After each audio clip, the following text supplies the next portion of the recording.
बिस्मिल्लाहिर्रहमानिर्रहीम, ladies and gentleman.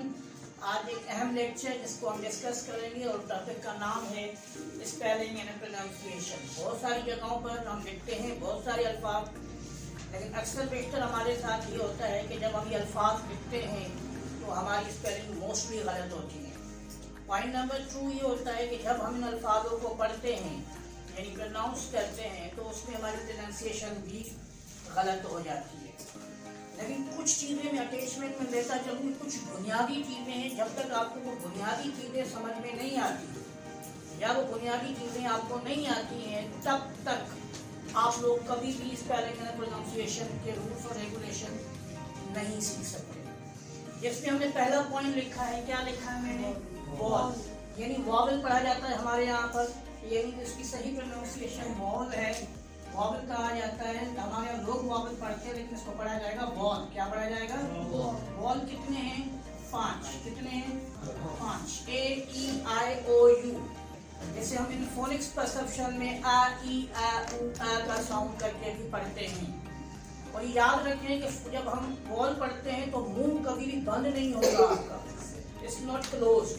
आप देखें ना, जब भी आप अपने अटर करते हैं A B A E A U A A E I O U तो कहीं पर भी आपके लिप्स आपस में बंद नहीं होंगे। 26 लेटर्स होते हैं, 5 वॉवल। ये चीज़ें बहुत बुनियादी हैं, थोड़ा सा हम जल्दी चलेंगे। बाकी जो आपकी चीज़ें लगती हैं B C D F G H J K L M N P Q R S T G W X Y and Z। इसको Z नहीं पढ़ा जाता, Z पढ़ा जाता है। ये 2 चीज़ें बड़ी अहम हैं और ये साउंड के साथ अपने साथ संभाल के रखिएगा, क्योंकि आगे बहुत सारे रूल्स और रेगुलेशन में ये चीज़ें इस तरह से आएंगी कि अगर वॉल होगा तो ऐसा होगा और अगर कॉन्सोनेंट होगा तो ऐसा होगा। अब आगे मजीद मैंने एक चीज़ लिखी है जिसका नाम क्या है? हाफ वॉल और semi wall. Half wall, semi wall, एक वाई को कहा जाता है और एक डब्ल्यू को कहा जाता है। कुछ मॉडरेट अमेरिकन राइटर्स आजकल एच को भी वॉल की पोजीशन देते हैं, जो आप लोगों के लिए एक नई चीज है। बिल्कुल वाई क्यों रखा जाता है कि जैसे मिसाल के तौर पर हम कोई भी वर्ड लिखते हैं तो वर्ड लिखते वक्त वॉल का होना यानी वॉवल का होना उस लफ्ज में जरूरी है। फॉर एग्जाम्पल मैं कहूँ केट तो CAT, मैं कहूँ एलिफेंट तो ELEPHANT, तो वहाँ वॉल कहीं ना कहीं मौजूद हैं। लेकिन काफ़ी सारे ऐसे वर्ड्स आपको मिलेंगे जिसमें सिर्फ वाई अपना वॉल का रोल प्ले करता है, जैसे बाय, क्राई, ड्राई, फ्लाई, माई, राय, वाई, बाय। जितने भी अल्फाज हैं इनमें वाई के अलावा कोई और वॉल मौजूद नहीं है। तो ऐसे अल्फाजों को हम क्या कहते हैं? हाफ वॉल कहते हैं, यानी हाफ वॉल का ये काम करता है। डब्ल्यू को हम कैसे वॉल कहते हैं? आप अगर देखें तो हम कभी वर्ड लिखते हैं टॉवर, यहाँ तो हम डब्ल्यू को पढ़ते हैं, लेकिन अगर आप देखेंगे जब मैं एक वर्ड लिख रहा हूँ टू, आप देखोगे यहाँ पर डब्ल्यू को टूबक करके नहीं बढ़ा जा रहा है, यहाँ पर इसको ओ के साउंड के साथ क्या कर दिया जा रहा है? मिला दिया जा रहा है। ट्विटर नहीं होता, ट्विटर होता है। क्या होता है? ट्विटर। वहां पर भी अगर आप 12 नहीं होता, 12 नहीं होता, 12 होता है। तो वहां पर भी अगर आप स्पेलिंग जरा नोट करेंगे इसके साथ तो TWELVE ये 12 की स्पेलिंग है। तो इसको बाद होकर ये भी हाफ वॉल में शामिल कर दिया गया है। एच को कुछ मॉडरेट राइटर्स दे रहे हैं, पहले ये चीज नहीं थी लेकिन अब ये चल रही है। जैसे आवाज, आप लोग अगर ये वर्ड साउंड देखें तो आप क्या पढ़ते हो? आवा पढ़ते हो, हवा नहीं पढ़ रहे। तो इसीलिए भाग होता है, लेकिन इस पर ज़्यादा फोकस करने की जरूरत नहीं है। कुछ जगहों पर अमेरिकन राइटर्स ने दिया है, अदरवाइज कोई ज़्यादातर दुनिया में राइटरों ने इसको फोकस नहीं किया है। पूरी स्पेलिंग रूल्स में, रेगुलेशन में जो सबसे इम्पोर्टेंट चीज़ आप लोगों को सीखनी है या समझनी है वो, आई रिपीट अगेन, पूरी स्पेलिंग रूल्स में और प्रोनाउंसिएशन में जो चीज़ अहम तरीन है आपके लिए वो है ये वर्ड जिसे हम कहते हैं सेलेबल। अब बहुत सारे स्टूडेंट के जहन में ये सवाल उठेगा कि सेलेबल कहते हैं किसको? जब भी आप कोई अच्छी डिक्शनरी उठाओगे तो वहाँ हर वर्ड के बाद निशानी लगी हुई होती है। फॉर एग्जाम्पल मैं आपको एक एग्जाम्पल दे देता हूँ। मैंने यहाँ पर एक वर्ड लिखा टुडे। जब आप अच्छी डिक्शनरी उठाओगे तो वो टुडे की स्पेलिंग कुछ उस डिक्शनरी में इस तरह से लिखी हुई होगी। सेलेबल का मतलब है अल्फाजों का टूटना। क्या होना? टूटना। जैसे मिसाल के तौर पर अगर हम एक वर्ड लिखते हैं गुड, तो गुड आपका कहीं पर भी नहीं टूट रहा। काइंड, इसको आप गो आउट करके ऐसे नहीं प्रोनाउंस कर सकते, आप डायरेक्टली क्या पढ़ते हो? गुड करके पढ़ते हो। जो अल्फाज दो हिस्सों में टूटेगा वो कहलाएगा टू सेलेबल। जो 3 में टूटेगा वो कहलाएगा 3 सेलेबल। जो 4 में टूटेगा वो कहलाएगा 4। इनके नाम हैं 1 सेलेबल, मोनोसेलेबल, डाइसेलेबल, ट्राइसेलेबल, लेकिन नामों में जाने की जरूरत नहीं है। हमें सिंपली चीजों को अंडरस्टैंड करने की जरूरत है। और यहाँ पर कुछ इंपॉर्टेंट चीजें देखें। मैंने इसको लिखा गुड को, ये लफ्ज कहीं पर भी नहीं टूट रहा, तो हम इसको 1 सेलेबल कहेंगे। क्या कहेंगे? 1 सेलेबल।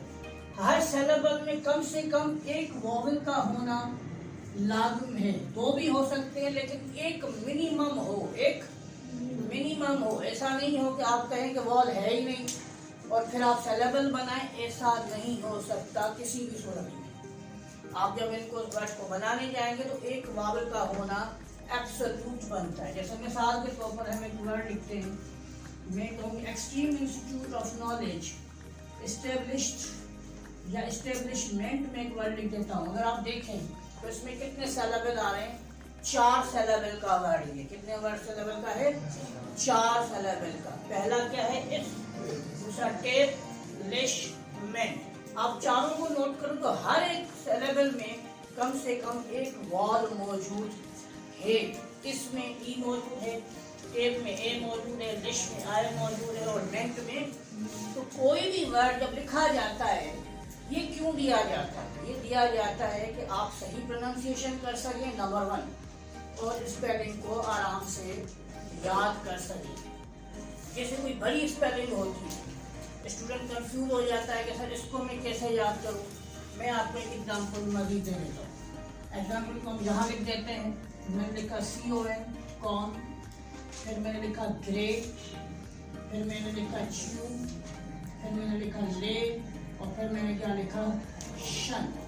कॉन, ग्रे, च्यू, ले, शन। जब आप देखो कि मैंने इसको ब्रेक किया स्पेलिंग को, तो ऑटोमेटिकली जहन में याद होना शुरू हो रही है। कॉन, ग्रे, च्यू, ले, शन। 5 सेलेबल। कितने सेलेबल? 5 सेलेबल है। तो ये आहिस्ता आहिस्ता टूटेंगे वर्ड। इनको हम सेलेबल कहते हैं। और ये चीज़ अपने साथ संभाल के रखिएगा, लिख लें, क्योंकि आगे जाकर जितने भी रूल्स आएंगे उसमें 5 चीज़ें लाजमन फॉलो होंगी। तो वॉल है तो ऐसा करो, कंसोनेंट है तो वैसा करो, अगर सेलेबल 1 है तो ये सिचुएशन बनेगी, सेलेबल 2 है तो ये सिचुएशन बनेगी। अगर आगे जो नेक्स्ट चीज में बढ़ाने वाला हूँ वो है प्रीफिक्स और सफिक्स। यानी प्रीफिक्स और सफिक्स जो है वो भी लाजमन आपको पता होना चाहिए कि इसमें क्या है। Is there any question? अगर कोई सवाल है तो आप लोग पूछ सकते हो। Question? No question. Thank you very much. Sir, vowel का होना क्यों जरूरी है और वावल के बगैर क्यों नहीं बन सकता सेलेबल? हाँ, वावल का होना क्यों जरूरी है? देखिए, साउंड की ओपनिंग का होना लाजमी है ना। आप जब किसी भी स्ट्रक्चर्स को बात करते हैं तो आपका माउथ ओपन होगा। क्या होगा? माउथ ओपन होगा। जैसे मिसाल के तौर पर मैं 3 लेटर लिखता हूँ। मैंने लिखा BMDP।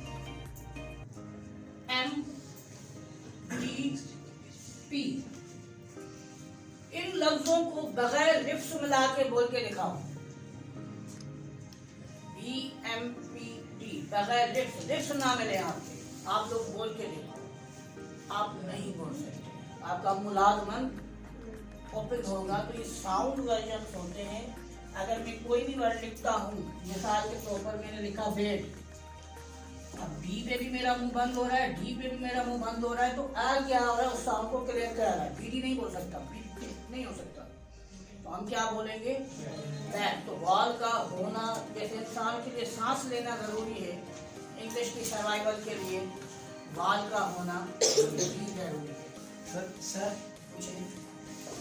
Sir, you wrote the semi-walls हाँ, and as well as wall, but you remove it wall from the consonant. But why you didn't remove the semi-wall from the consonant?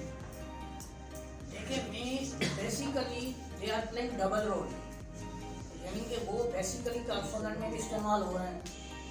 और फिर जैसे मैंने एक आपको एग्जाम्पल दिया, मैंने एक बार लिखा टावर, क्या लिखा, यहाँ मैं W को प्रोनाउंस कर रहा हूँ, लेकिन जब मैं लिखता हूँ ट्रू, यहाँ पे मैं W को प्रोनाउंस नहीं कर रहा, तो जाहिर बात है उसका एक रोल प्ले कंसोनेंट में है और एक रोल प्ले वॉल में है।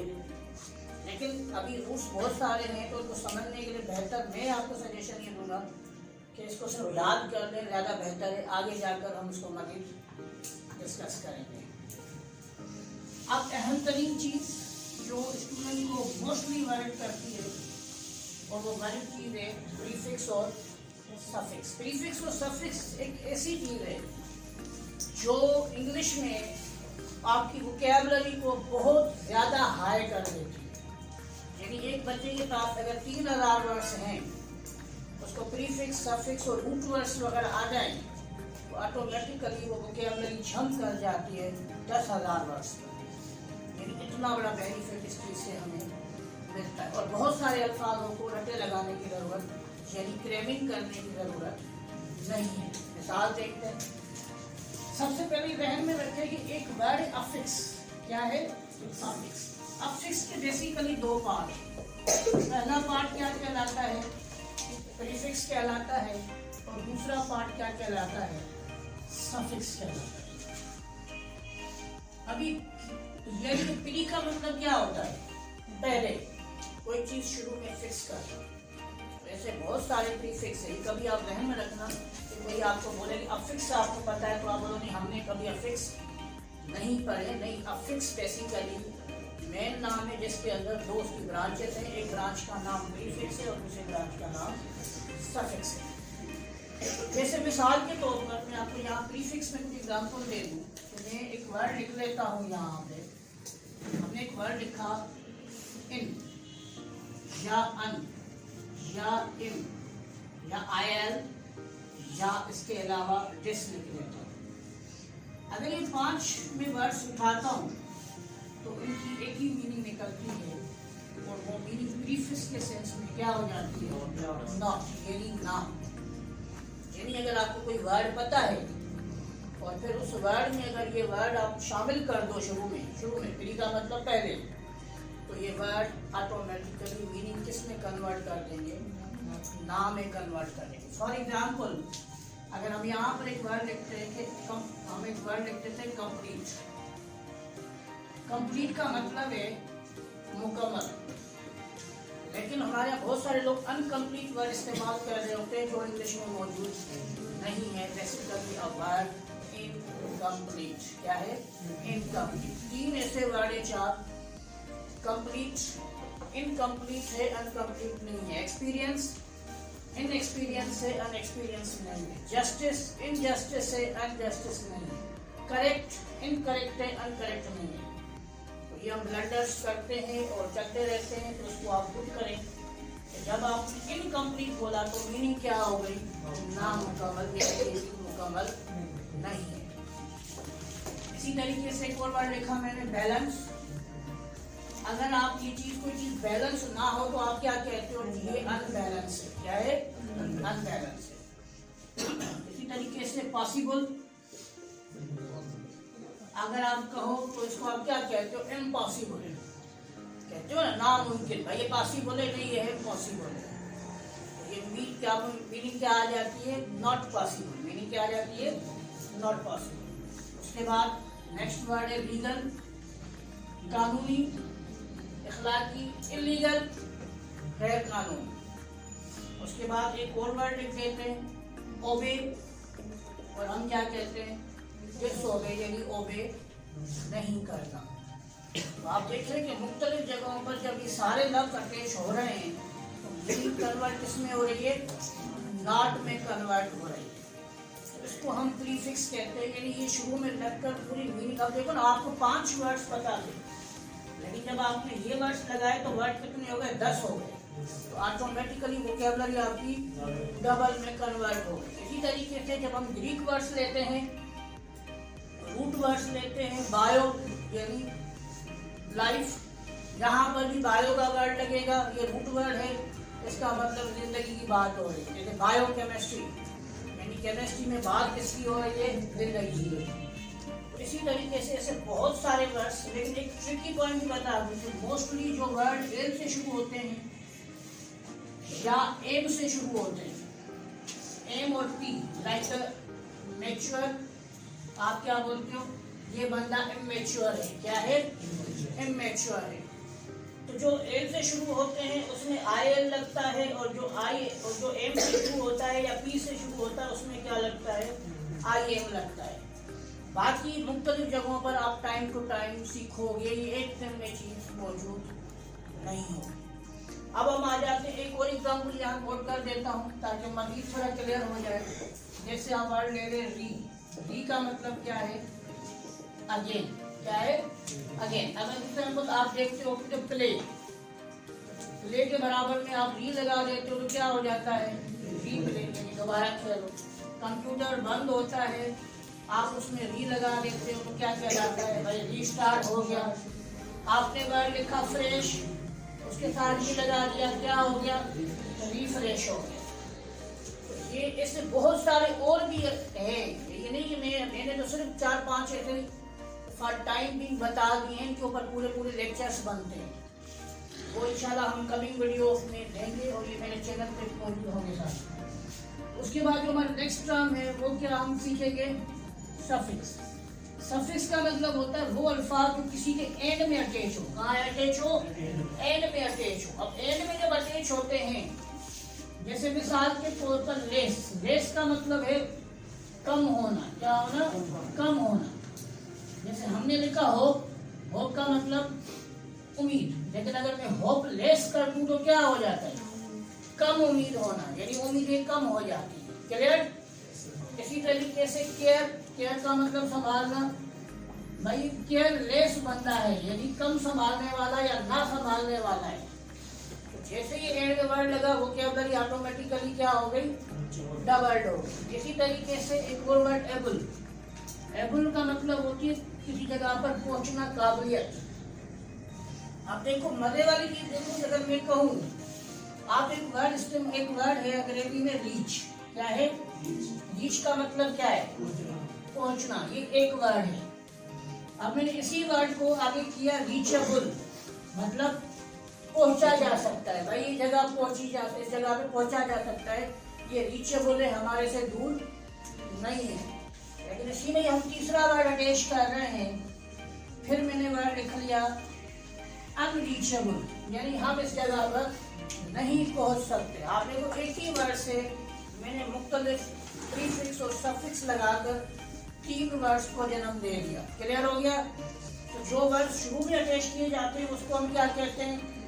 प्रीफिक्स कहते हैं, और जो एंड में अटैच होते हैं उसको हम क्या कहते हैं? सफिक्स कहते हैं। यहाँ पर लेक्चर 1 हम ओवर कर रहे हैं। उसके बाद नेक्स्ट पार्ट हम शुरू करेंगे, उसमें हम साइलेंट लेटर्स को सीखेंगे कि कहाँ पर इंग्लिश में लेटर साइलेंट हो रहे हैं।